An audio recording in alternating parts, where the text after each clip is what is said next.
when a timid human girl stumbles upon the legendary vampire king being hunted and beaten. Everyone else watches in terrified silence. She's the only one reckless enough to step between predator and prey, and in that single moment, she shatters an ancient order. Her choice for compassion ties her fate to the fallen king, igniting a war that will rewrite the rules between humans and monsters forever.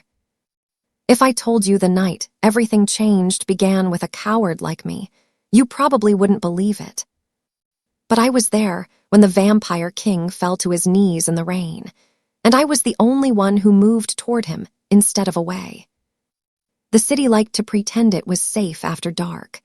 Lanterns burned on every corner, guards in polished armor marched along the main streets, and the elders bragged that vampires were just old stories to keep children from sneaking out. Still, my father locked our shop door 3 times every night, and he always said the same thing. The worst monsters, Amina, are the ones everyone stops seeing. That night I was late. I remember the wet slap of my boots against the stones as I ran, the cold rain sliding under my collar, the way my breath came out in little ghosts. I'd stayed too long delivering herbs to the healer across the river, listening to her complain about the rising price of garlic and silver. By the time I left, the sky had already turned that deep, heavy blue that meant curfew was close. I cut through the old quarter, where the lamps were broken and the houses leaned in like they were sharing secrets they didn't want me to hear. The first thing that told me something was wrong wasn't a sound. It was the silence. No dogs barking, no drunk singing. Even the rain felt quieter, like the whole street was holding its breath. Then I heard it. A dull, heavy impact, a choked-out groan, a man's voice low and rough. That all you have? Instinct told me to turn around, walk away, pretend I'd heard nothing. That was the rule in our city. If trouble didn't have your name on it, you did not go looking.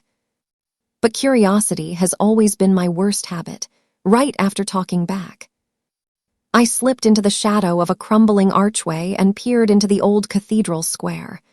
The place had been abandoned for years, its stained glass shattered, its stone angels missing their faces. Tonight, it wasn't empty. A circle of armored men and women stood in the rain, lanterns casting shaky yellow halos around them. Silver chains glinted in their hands, and the air hummed with the cold, sharp smell of metal and fear. In the center of the circle, on his knees on the slick stone, was a man. No, man wasn't the right word. Even kneeling, he looked tall, his shoulders broad under a torn, dark cloak. His shirt was ripped down one side, exposing pale skin marked with bruises and burns that made my stomach twist. His hands were bound behind his back, silver cuffs biting into his wrists. Wet black hair clung to his face, and a line of dark red traced the corner of his mouth, washed thinner by the rain. But it was his stillness that scared me. He didn't fight, he didn't beg. He just knelt there, spine straight, gaze lowered as they struck him again. "Stay down, monster," one of the hunters hissed, driving a boot into his shoulder. He rocked from the impact, chains clanking, but he didn't collapse. Slowly, he lifted his head, just enough that I could see his eyes. They were not what I expected. No animal hunger, no burning madness, just tiredness, ancient, bone-deep tiredness, and somehow something that looked horribly like sorrow. One of the hunters, a woman with a scar across her cheek and a silver spear in her hands, stepped closer. The lantern light flashed off the spear's tip as she pressed it against his chest, right over where his heart should be.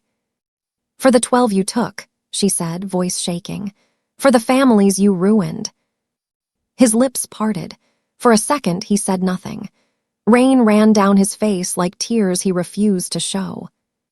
"I took no child of yours," he answered quietly. His voice was low, roughened, but there was a strange softness in it, like someone trying not to frighten a skittish animal. "I swore an oath. I kept it." Liar, I thought automatically. He had to be lying. Everyone knew the stories. The vampire king fed on fear, on blood, on the weak. Mothers used his name to scare their children into obeying. And yet, standing there soaking in the shadows, heart-pounding, I found myself listening not to the stories, but to the way his words felt. And they didn't feel like a lie.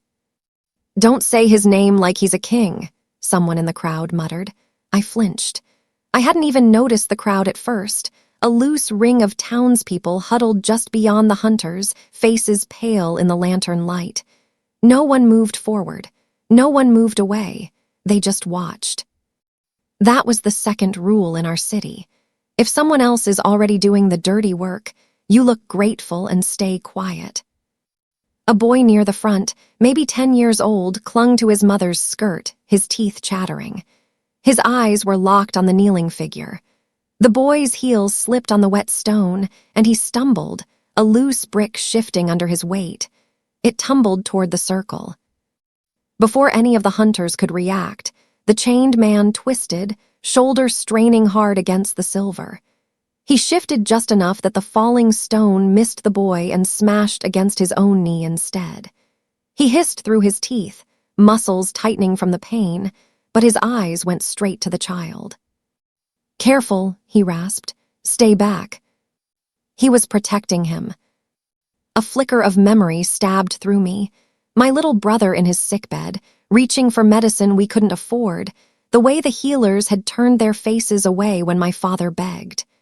Not evil, they said, just the rules. Monsters, my father had called them later, when he thought I wasn't listening. The worst ones are the ones everyone stops seeing. The boy's mother yanked him away, glaring at the kneeling figure as if he'd tried to bite her son instead of shield him. "Don't you dare speak to him," she spat. Something inside my chest twisted so hard it hurt. If this was a monster, he was a very strange kind. The scarred woman with the spear pressed the tip harder into his chest, right where his heart should be. I saw his jaw clench, the muscles in his neck standing out. "You think we don't know what you are," she said. "You pretend mercy, but we've buried friends because of you." His gaze drifted over the crowd, not angry, not pleading, almost regretful, like he'd failed them somehow and knew it. "I did terrible things," he admitted, and the honesty in his voice made my hands go cold. "But not that, not the children. There are lines I never crossed." His eyes lifted, just for a second, toward the dark sky. "Even monsters need their own laws." A murmur rippled through the crowd. Some looked uncertain, others just looked more furious. Part of me screamed to run, to go home, to lock the door 3 times like my father taught me. Another part, the part that remembered my brother, that remembered all the times people had walked past our door and pretended not to hear us crying, couldn't look away. I realized I was gripping the stone wall, so hard my fingers hurt. "Stop talking," one of the hunters snapped, kicking him in the ribs. "You don't get last words." He doubled over, coughing, then slowly straightened again. Rain had soaked his clothes through. They clung to him like a second skin. If he'd wanted to, he could have snapped those chains, torn out their throats. That's what the stories said anyway. But he didn't move. He just looked tired and strangely gentle. "Kill me then," he said, and there was no fear in it, only a rough kind of sadness. "If ending me gives you peace, take it, but leave them out of it." His eyes slid once more toward the shivering crowd, to the boy still peeking from behind his mother's arm. "They've seen enough violence." My breath caught. Why would a monster be worried about our peace? Why did his voice sound more like my father's used to, after long nights of counting coins that never added up? The leader lifted the spear. The silver caught the light, a sudden bright star in the rain. This is it, I thought. This is where the story ends. The great vampire king, destroyed in a forgotten square, while everyone pretends they did the right thing. My legs trembled. My mind screamed, "Don't move. Don't be stupid. He's dangerous. They're dangerous. This is not your fight." And still, something deep and stubborn inside me, some small, furious part that refused to accept the way the world was, pushed against the fear. Because I knew what it felt like to kneel on a cold floor while people looked away. I knew what it felt like to be called a problem, not a person. I knew what it felt like when everyone decided you were already lost, so saving you wasn't worth the trouble. The spear tip touched his chest. A single drop of dark red welled up around the silver, running down like a red thread. "By the law of the city," the scarred woman said, voice rigid, "you are sentenced to." My body moved before my mind could decide. I stepped out from the shadows, boots splashing in a shallow puddle. My heart slammed so hard I thought they'd hear it before they saw me. The cold hit me, the light hit me, and for 1 second all the hunters' faces turned in my direction, eyes narrowing. The Vampire King's head turned too, just a fraction. His gaze found mine across the rain-slicked stones. I expected hunger, cruelty, something sharp and terrifying. What I saw instead was surprise. And then, underneath it, the faintest spark of something like warning. "Run," his eyes seemed to say. "Don't do this." The spear lifted, just a little, as the leader glanced at me, annoyed. "Girl," she snapped, "get back. This is no place for—" My voice broke, and I swallowed hard, forcing the words out past the terror scraping my throat. "Stop." The word echoed off the broken walls, thin but stubborn. For the first time that night, everything truly went still. The spear paused inches above his heart. Dozens of eyes turned fully toward me. And there I was, a shopkeeper's daughter with shaking hands and soaked clothes, standing alone in the circle of light, between a furious city and the kneeling king they wanted to destroy, having just told them all to stop. Rain slid down my face as every eye in the square pinned me in place, like I'd just stepped onto a stage I never meant to stand on. My legs wanted to fold, but my voice had already betrayed me, the word, stop, still hanging in the air like a dare I couldn't take back. The woman with the scar lowered the spear only a fraction, suspicion tightening her jaw. "You have 3 seconds to walk away," she said. "This is an execution, not a debate." "I know," I answered, although my voice shook. "That's the problem." The hunters shifted, armor creaking softly. Someone in the crowd hissed for me to shut up. Another muttered that I'd lost my mind. All of it washed over me like more rain. My eyes were fixed on the man kneeling on the stones. Up close, he looked even worse. The silver cuffs had burned faint, angry marks into his wrists. His wet clothes clung to old scars that didn't match the stories I'd heard. These were the scars of someone who'd been hunted, not always hunting. He watched me with steady, wary eyes, like I was the dangerous one now. "You don't know what he is, girl," a hunter to my left snapped. He had a crooked nose and a fist clenched white around his chain. "He's not some poor prisoner. He's the reason half this city sleeps with salt at their doors." "You've got him on his knees in chains," I said, louder this time, forcing myself to look at the leader. "If you're so sure you're right, why are you afraid to let him speak? Why do you need to kill him in the dark instead of in the open, with real witnesses, with real judgment?" A few people in the crowd shifted uncomfortably. The boy I'd seen earlier stared at me like I'd just stepped into one of his bedtime tales. "We have our orders from the council," the scarred woman replied. Her fingers tightened around the spear. "That's judgment enough." I thought of my brother then, how the council had told us there was no money in the budget for more medicine, how their signatures had quietly condemned him while they went home to their warm, bright houses. The memory burned. "Their orders killed my brother," I said, the words ripping free before I could swallow them back. "I won't watch them kill someone else without even pretending to listen first." The square went very quiet. For the first time, the Vampire King truly looked at me. Not just glanced, looked. There was something like surprise behind his tiredness now, and something that hurt to see. "Child," he said softly, voice scraping but gentle, "you should go home." The way he said it made something in my chest twist. He spoke like someone who expected nothing good to come from anyone standing too close to him. Like he'd seen this scene play out before, and it had always ended badly for the one who stepped forward. A murmur broke through the crowd. "She's bewitched," someone muttered. "He's got her under some spell." Others nodded, relieved to have an explanation that didn't accuse their own silence. Anger flashed through me, white and hot. "I'm not bewitched," I snapped. "I'm just not blind." The scarred woman's patience snapped. In 2 quick strides, she closed the distance between us, shoving the butt of her spear against my shoulder to push me back. It hurt, but I held my ground, boots slipping slightly on the wet stone. "Move," she ordered. "You're interfering with justice." "This doesn't look like justice," I threw back. "It looks like fear trying to dress up as bravery." Her eyes hardened. For a heartbeat, I thought she might strike me just to make an example. Instead, she jerked her chin at one of the younger hunters. "Get her out of here." He grabbed my arm, fingers like iron. Panic flared in my chest, old and familiar. Being dragged away while decisions were made over my head, that was a feeling I knew too well. Instinct kicked in.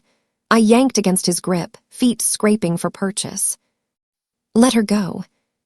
The voice didn't sound like it belonged to a monster. It sounded like it belonged to someone used to being obeyed, and very, very tired of watching people get hurt. The young hunter hesitated. "My lord," he started, then clamped his mouth shut, realizing what he'd just called the prisoner. The Vampire King's eyes were on him now, but there was no anger in them, only warning. "You don't need more blood on your hands because of me," he said. "Release her. I won't run." It was so absurd I almost laughed. He was chained, surrounded, a spear at his heart, and he was still trying to reassure the ones hurting him. "Enough!" The leader yanked my arm herself, shoving me hard to the side. My heel caught the edge of a slick stone. My body pitched backward, the world tilting, the spearhead flashing in the corner of my vision as I fell directly toward it. Time thinned. Raindrops seemed to hang in the air. I saw the sharp glint of silver rising accidentally toward me. I saw the scarred woman's eyes go wide as she realized what was about to happen. I saw the boy in the crowd clap his hands over his mouth. And then I saw him move. The sound of chains snapping cracked through the square like distant thunder. One moment he was kneeling. The next he'd surged to his feet with a strength that made the air itself seem to flinch. The silver cuffs shredded against the force, scattering glowing fragments that hissed where they hit the wet stone. He was faster than sight. One arm wrapped around my waist, pulling me out of the spear's path, pivoting so his body came between mine and the point. I felt the rush of wind, the heat of him despite the rain, the solid reality of someone who should have been too weak to catch anyone. The spear struck something with a dull, awful sound, and he grunted, breath catching, but his grip on me stayed steady, careful, almost gentle. Gasps tore through the crowd. The hunters stumbled back, hands flying to their weapons. For a heartbeat, my face was pressed against his chest, his cloak rough and soaked beneath my cheek, his heartbeat slower than any human's but there. Real, present. He had broken his chains, not to run, not to attack. To save me. When I dragged my gaze up to his eyes were no longer just tired. Deep inside them, a dim red light pulsed like smoldering coals, held in check by sheer will. "You shouldn't have done that," he said quietly, more to himself than to me. "Now everything changes." Around us, the hunters raised their blades. The Vampire King let me go, stepping forward, shoulders squaring, not in fury, but in the calm, resigned way of someone who had just made a choice he could never take back. And for the first time that night, he bared his fangs. You'd think seeing fangs would be the worst moment. The stories make it sound that way, the sharp white flash, the sudden proof that the monster is real. But standing there, soaked and shaking, it wasn't his fangs that terrified me. It was the way he looked at the hunters, as if he were more afraid for them than of them.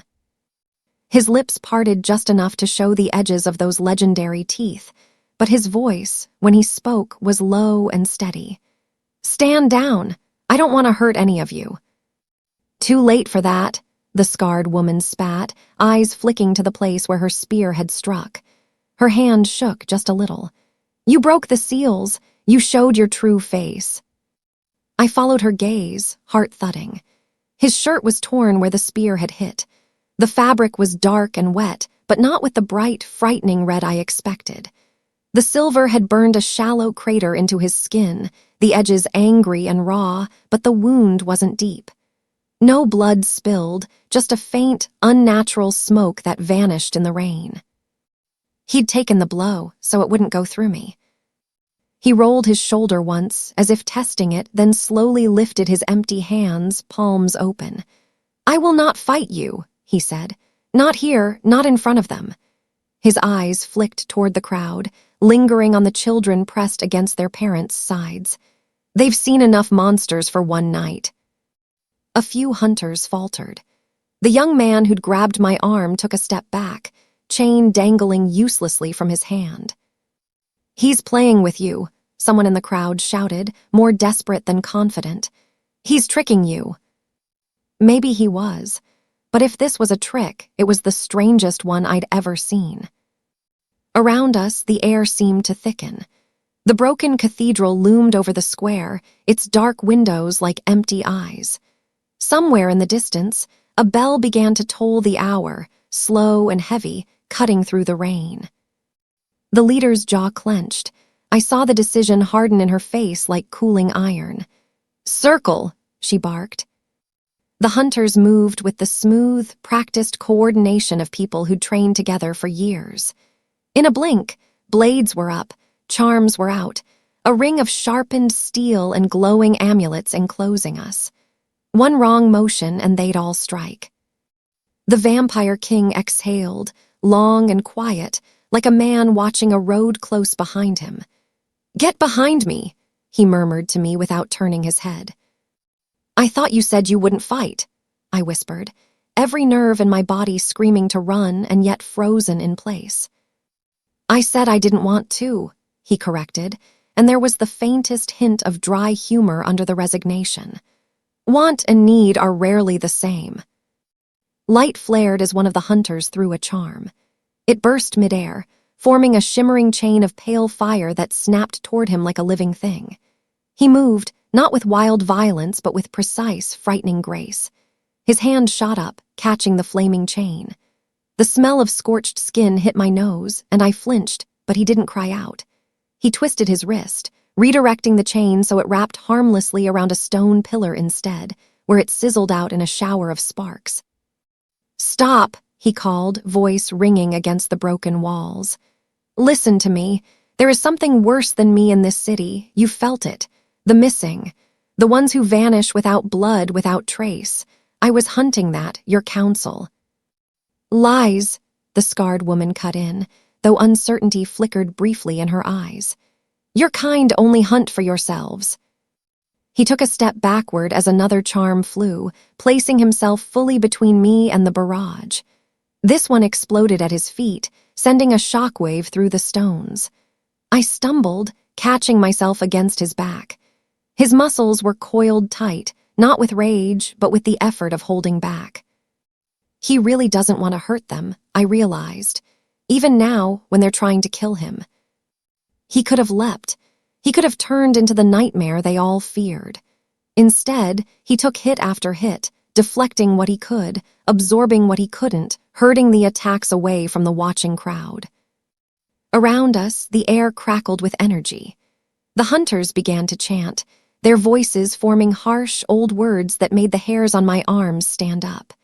Sigils carved in the cathedral stones long ago lit up, one by one, in a circle around the square, glowing a sickly blue. The vampire king's head snapped up, eyes narrowing. "You fools," he breathed. "You activated the old wards." "What does that mean?" I asked, fear tightening in my throat. It means, he said, wincing as the blue light bled across the ground toward his feet, they no longer care who the monster is. A hum vibrated up through the stones, through my boots, into my bones. The glowing lines etched in the ground pulsed, then shot upward, forming a cage of shimmering light around us, around him, around the hunters closest to him, around me. People at the edge of the square screamed and stumbled back as the barrier crackled to life, cutting us off. Rain hit the invisible walls and sizzled, vanishing in little puffs of steam. "What is this?" the young hunter gasped, reaching toward the barrier and jerking his hand back before his fingers touched it. "Captain." "Ancient witchwork," the Vampire King replied, his voice suddenly thinner, strained. The glow touched his boots now, creeping up like frost. "It feeds on bloodlust, on fear. It will trap whichever heart burns hottest, whoever the city thinks is the real danger." All eyes turned to him. Of course, I thought bitterly. Of course it will choose him. He's the Vampire King. And then the light flared around us all, bright and blinding, forcing my eyes shut. The humming rose to a roar. For a heartbeat, I felt weightless, like the ground had dropped away. When I blinked my vision back, my breath caught. The barrier had shrunk. It wasn't around the hunters. It wasn't around the boy in the crowd, or his mother, or the woman with the silver spear. It was around him. And me. The glowing cage hugged close to our bodies now, a narrow cylinder of humming light that barely left room to move. Outside it, the hunters stared, stunned, their weapons lowering. The scarred woman took an involuntary step back. "The wards chose," the Vampire King said softly, eyes reflecting the blue light, his face suddenly lines of shadow and glow. "They see what you refuse to." The implication hit all of us at once. The magic hadn't decided he was the greatest threat here. It had decided he needed the most protection. A low murmur surged through the onlookers, half fear, half awe. Somewhere a woman whispered a prayer under her breath. "How is that possible?" the captain choked, staring between him and the barrier. He's not the only monster wearing a crown," he finished for her, bitterness and weary humor tangled in his words. She flinched like he'd struck her. For a second, doubt cracked cleanly through her anger. Then a shout went up at the far end of the square. More guards were pouring in, city colors bright even in the rain. And above them, on the balcony of the council hall across from the cathedral, a line of figures appeared, tall shapes under heavy cloaks, watching. "The council," someone breathed. The Vampire King followed my gaze, and his eyes darkened. "They won't let this stand," he murmured. "They'll break the wards if they have to, and when they do, it will not be to listen." "What do we do?" I asked, because for reasons I couldn't fully explain, I had already decided I was part of his we. He looked at me then, not as a stranger, not as a careless girl who'd stepped in at the wrong moment, but as if I were someone whose choice mattered. "You walk away when this falls," he said quietly. "Forget this night. Pretend you never saw mercy in a monster's eyes." His jaw tightened. "I can hold them long enough." He actually meant it.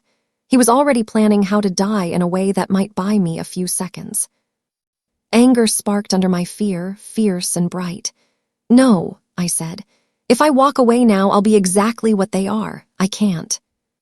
His gaze searched mine, as if weighing something invisible. Around us, the wards hissed and flared as the council began some counter-ritual, their hands lifting in practiced unison.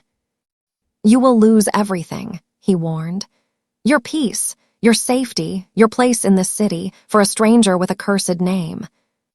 I swallowed hard. My father's face flashed in my mind. Our little shop. The life I'd thought I was protecting by staying quiet, by following rules I didn't believe in. "Then maybe it wasn't worth keeping," I whispered. The words left me shaking, but also lighter.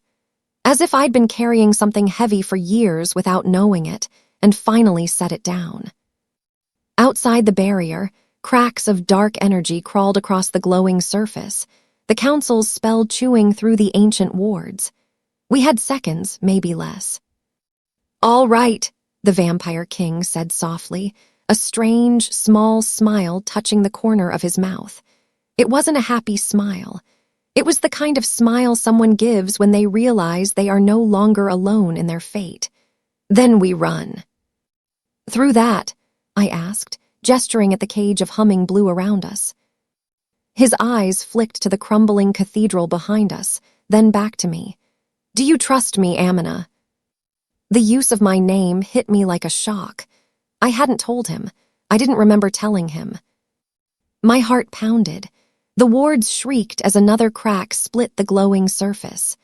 The hunters were backing away now, unsure, waiting for orders that weren't coming fast enough. "Do I have a choice?"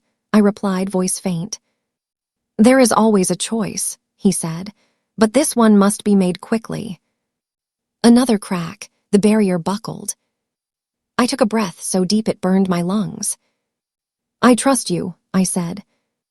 His hand closed around mine, cool and firm. He turned, eyes locking on the dark mouth of an old service door in the cathedral wall, one I'd used as a child to sneak in and hunt for fallen glass. Somehow, impossibly, he'd sensed it. "Then hold on," he murmured. The wards shattered with a sound like breaking glass and distant thunder. And together, we ran straight into the dark. Darkness swallowed us the second we crossed the threshold of the old cathedral. Not the soft, familiar dark of night, but a thick, dusty black that smelled of forgotten incense and damp stone. My boots slipped on debris as we stumbled forward, guided only by the tug of his hand and the echo of shouts behind us. "Left," I gasped on instinct, memories of childhood games flickering through the panic. "There's a stairwell."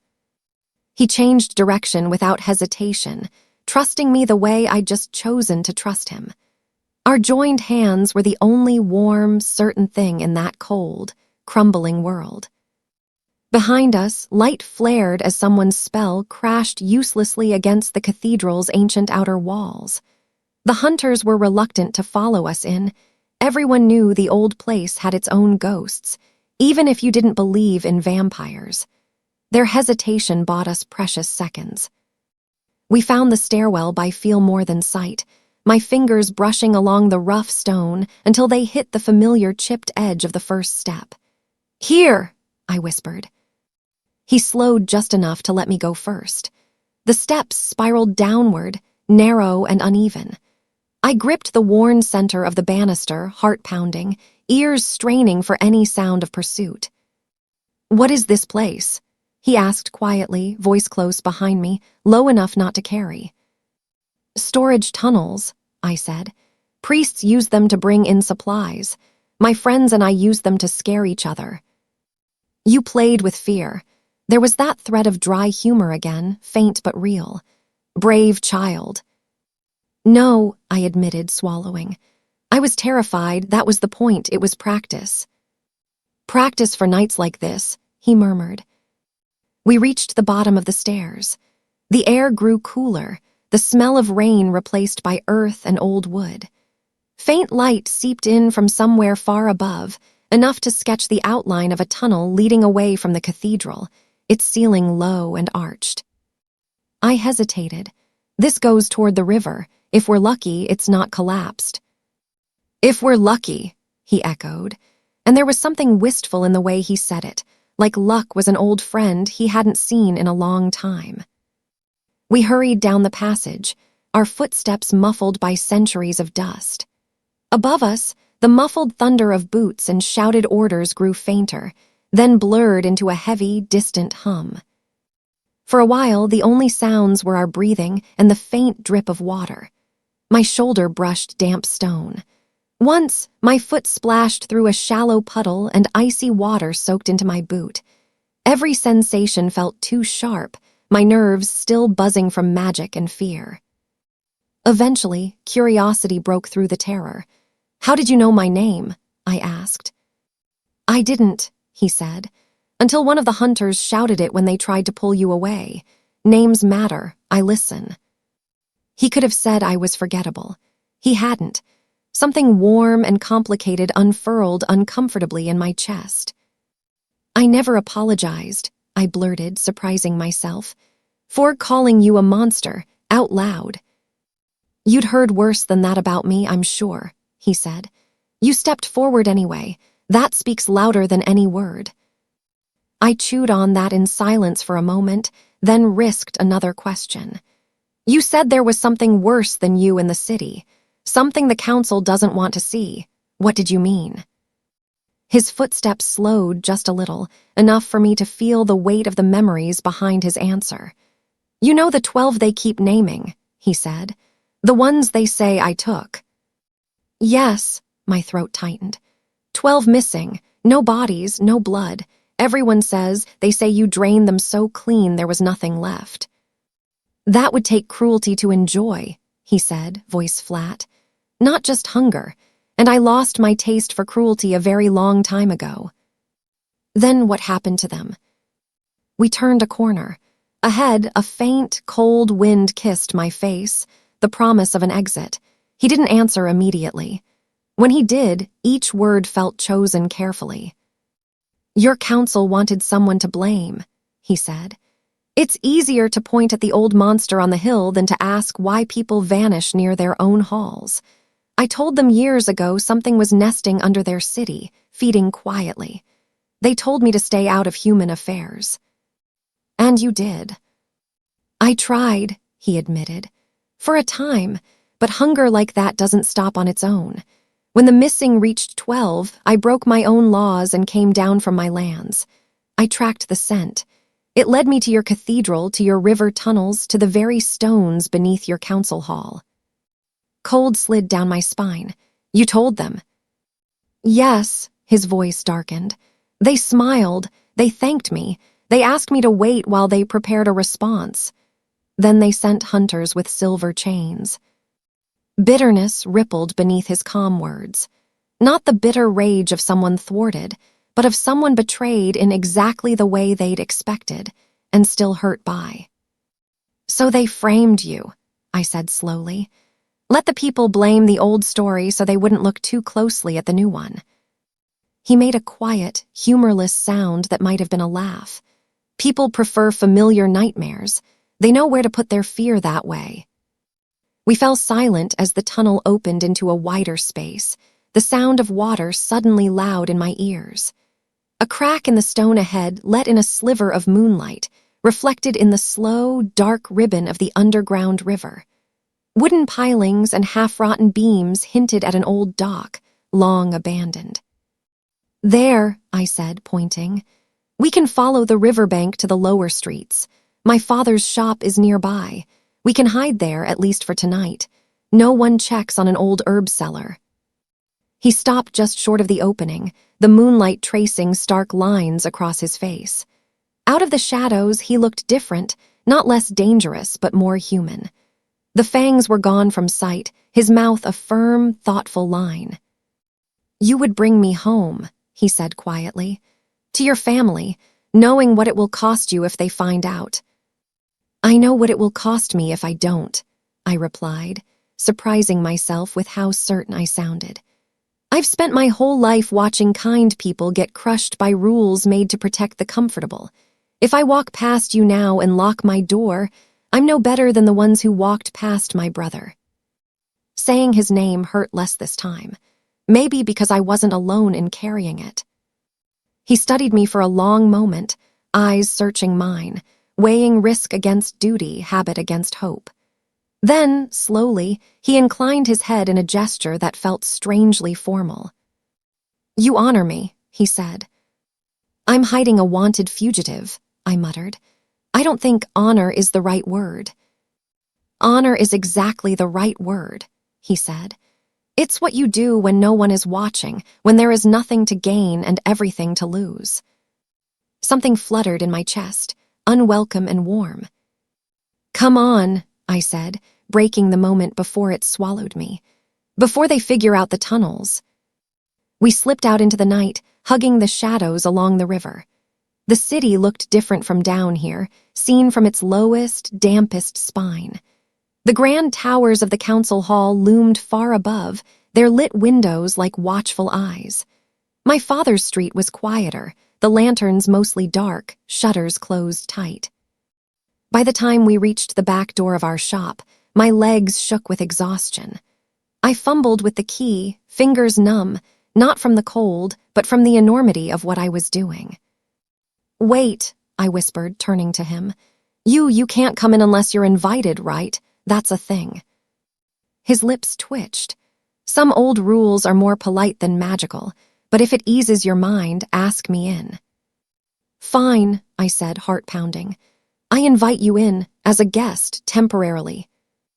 "Temporarily," he agreed, voice dry. "I accept." The door swung open on familiar darkness that smelled of dried herbs, old paper, and the faint, comforting trace of my father's tobacco.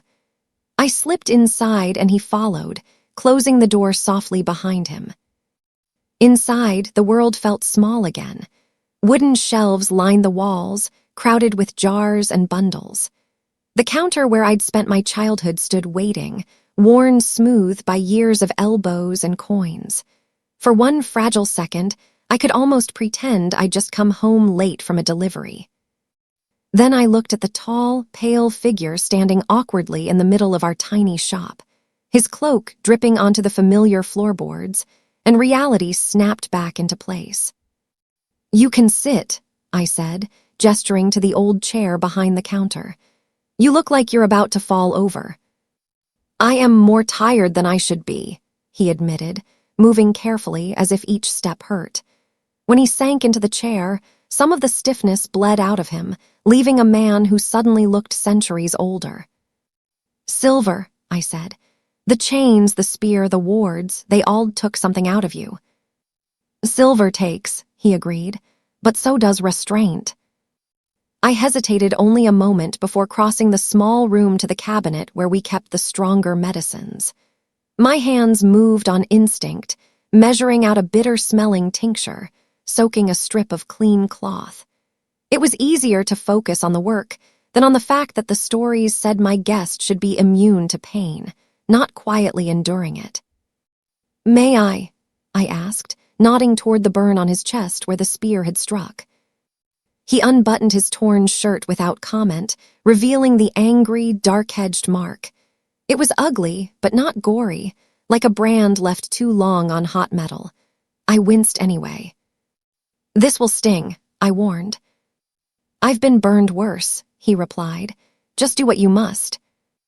As I pressed the soaked cloth to his skin, his muscles tensed, then slowly relaxed. His eyes closed briefly, lashes dark against pale cheeks.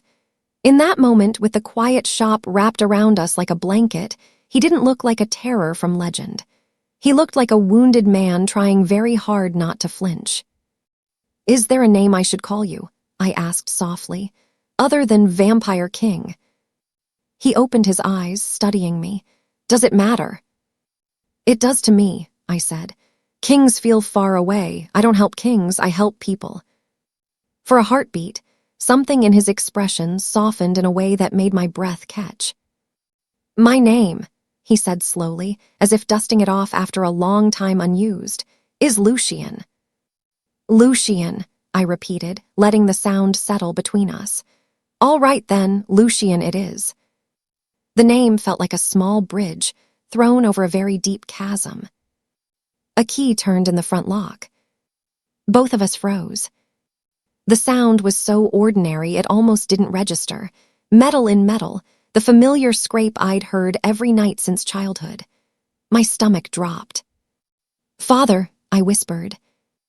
Lucian was on his feet in an instant, despite his exhaustion, moving with silent speed.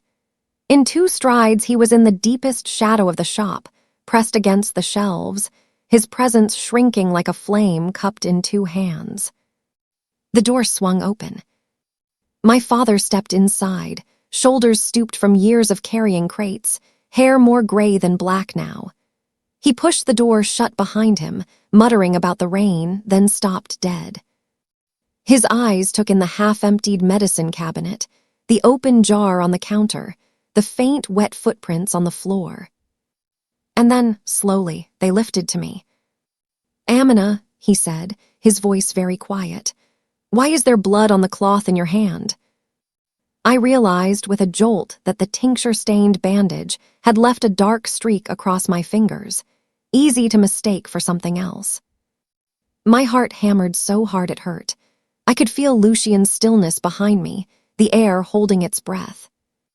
My father's gaze flicked to the shadowed corner of the room, to a shape that someone less practiced might have missed, but my father had spent his life noticing what others ignored. His eyes widened. "Amina," he whispered, horror and hurt colliding in his voice as he took in the outline of the man hiding in his shop, the faint gleam of inhuman eyes. "What?" he asked, each word breaking a little more than the last. "Have you brought into our home?"